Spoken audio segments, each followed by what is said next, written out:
Hola gente, ¿cómo están? Bienvenidos a otro video de su curso Laravel Livewire desde cero. En esta ocasión vamos a ver lo que son los componentes anidados. Para las personas que no sepan qué es un componente anidado, una explicación rápida y sencilla es cuando estamos trabajando un componente dentro de otro componente. Pero manos a la obra, comencemos.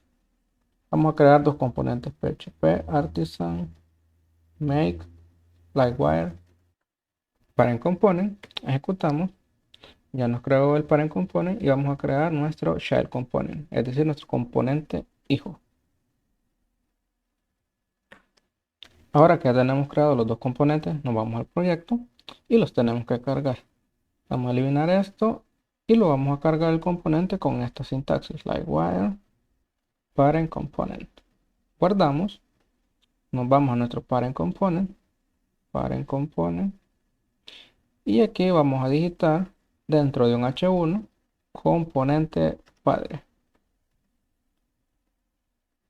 Guardamos, vamos a verificar. Ya tenemos cargado el componente padre. De igual forma los podemos verificar en nuestra herramienta y vemos que nos está cargando nuestro componente padre. ¿Cómo cargamos el componente hijo? El componente hijo lo tenemos que cargar dentro del componente padre. Lo podemos definir con la misma sintaxis que hemos definido el componente padre. Child component. Guardamos y nos vamos al child component. Child component. En nuestra vista vamos a colocar dentro de un H1 un mensaje que diga: este es el componente hijo. Guardamos y vamos a verificar y ya tenemos componente padre, componente hijo, y podemos ver en nuestras herramientas que tenemos los dos componentes cargados. Esa es la forma como podemos cargar un componente dentro de otro componente, pero todavía tenemos más cosas por hacer. Vamos a inicializar con una variable nuestro componente padre. Buscamos parent component y aquí colocamos una public property, public name, hola mundo, desde el componente padre. Guardamos. Ahora en nuestra vista del componente padre, parent component, vamos a imprimir esa variable o esa public property. Colocar name y aquí vamos a colocar un separador, hr. Vemos si todo está funcionando de la manera correcta y ya tenemos componente padre o la mundo componente padre. Ahora vamos a aprender cómo pasar una variable al componente hijo desde el componente padre. Nos vamos al proyecto y ya que tenemos definido este name, le voy a cambiar el nombre por message para que sea un poco más autodescriptivo. Message, vamos al parent component de nuevo y lo cambiamos por message.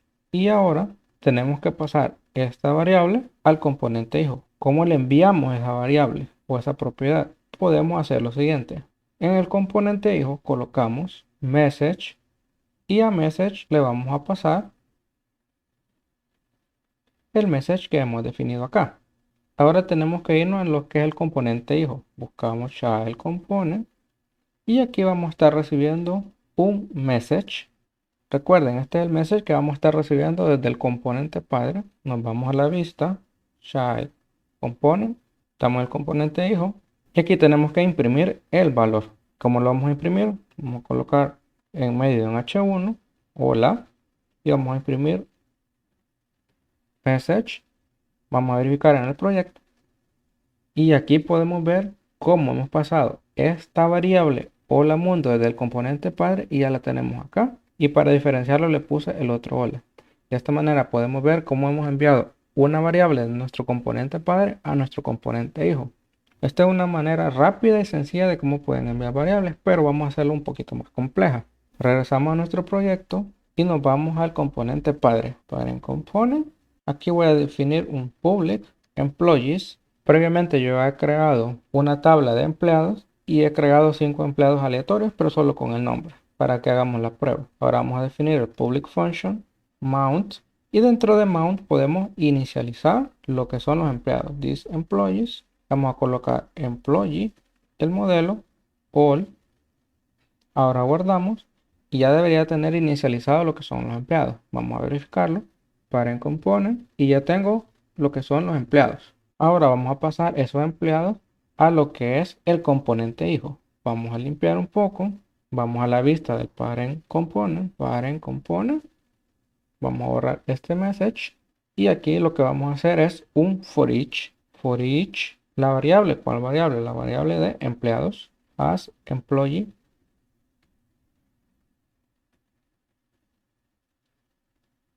en for each, y aquí tenemos que hacer los cambios. Ahora se va a llamar employee la variable que queremos pasar y acá le vamos a pasar el employee que viene del for each. Pero antes de pasarlo a la vista hay una cosa más que debemos hacer. Acá debemos colocar key employee y la clave por la cual queremos identificar, que en este caso va a ser por el ID. ¿Esto con qué finalidad lo vamos a hacer? Porque en el caso de nosotros tenemos 5 empleados. Esto quiere decir que nos va a crear como 5 subcomponentes y para poder identificar cada componente necesita algo que lo distinga del otro. Y ese algo va a ser la key. Y en el caso de nosotros vamos a estar pasando el ID y cada ID va a ser un ID único y así él va a saber qué componente o qué subcomponente tiene que estar actualizando o qué tiene que hacer. Ahora guardamos y cómo recibimos esto dentro de nuestro componente hijo. Vamos al child component y dentro del child component vamos a crear también lo que es el mount. Recuerden que lo que es el mount lo expliqué en el video pasado donde expliqué lo que es los lifecycle hooks. Lo pueden ver, les estará apareciendo en la esquina superior. Ahora vamos a hacer lo siguiente. En el mount podemos inicializar directamente lo que es el modelo, employee, y aquí podemos crear también lo que son los employees. Employee, this employee va a ser igual a employee. Recuerden, este employee es el de acá y este employee es el que le estamos pasando a través del componente padre. Vamos a borrar message, nos vamos a la vista child component, borramos message y pasamos employee. Recargamos. Bien, ya está funcionando, pero nos falta una cosa que se me olvidó hacer. Pero ya estamos viendo cómo a través del componente padre le estamos pasando el modelo a lo que es el componente hijo. Ahora vamos a especificar que lo que quiero ver es el nombre. Y ahora, como ustedes pueden apreciar, este es el componente hijo y nos carga un nombre diferente. Es decir, nos está cargando un nombre por cada empleado. Podemos verificar también lo que está pasando en nuestra herramienta. Aquí tenemos lo que son un componente por cada uno de los empleados. Podríamos decir que tenemos 5 subcomponentes y el componente principal. Lo voy a cambiar para hacerlo un poco más pequeño por un H3. Recargamos. Ahora sí. Y aún falta una cosa más por hacer. Recuerden que cuando vimos el video del Magic Action, lo que es el refresh no lo hice. Aquí vamos a ver el refresh y vamos a ver cuál es la diferencia. Cuando estamos trabajando con los componentes padres y los componentes hijos, vamos a crear un botón. Le vamos a colocar una clase, btn danger y aquí wire click. Y aquí le vamos a pasar la Magic Action Refresh. Vamos a colocar de nombre Refresh. Y vamos a imprimir también lo que es Now para ver lo que es la hora. Vamos a recargar el proyecto. Cometí un pequeño error. Ahora sí, vamos a recargar el proyecto. Y pueden ver que todos tienen la misma hora. Damos Refresh. Cambió. Pero aquellos curiosos notaron algo interesante. Solamente cambió este componente. No cambiaron los 5. Si yo cambio este, de la misma manera, cada uno se está inicializando de nuevo de manera independiente. A pesar de que son componentes hijos, están funcionando de manera independiente. Esto ténganlo en cuenta por si ustedes necesitan esta funcionalidad en el futuro. Pero, ¿qué pasaría si hacemos la misma lógica con el componente padre? Bueno, vamos a copiar ese botón. Copiamos. Vamos al parent component. Lo pegamos. Y también vamos a colocar now. Podemos regresar al proyecto. De nuevo, todos tienen la misma hora. Y ahora la pregunta es, ¿creen ustedes que el componente padre va a refrescar todos los componentes hijos o solamente se va a refrescar él mismo? Y vamos a comprobarlo. Y pueden ver que solamente el padre ha cambiado y los hijos se mantienen iguales. Cada componente funciona de manera individual, de manera independiente, Como les mencioné antes, ténganlo en cuenta, por si ustedes necesitan esta funcionalidad, solo van a refrescar una pequeña parte del componente y no todo el componente en sí. Esto ha sido todo por este video. Recuerden que el próximo video es acerca de eventos y en ese video vamos a incorporar cosas un poco más interesantes. Si tienen alguna duda, me lo dejan en los comentarios y nos vemos en el próximo video. Adiós.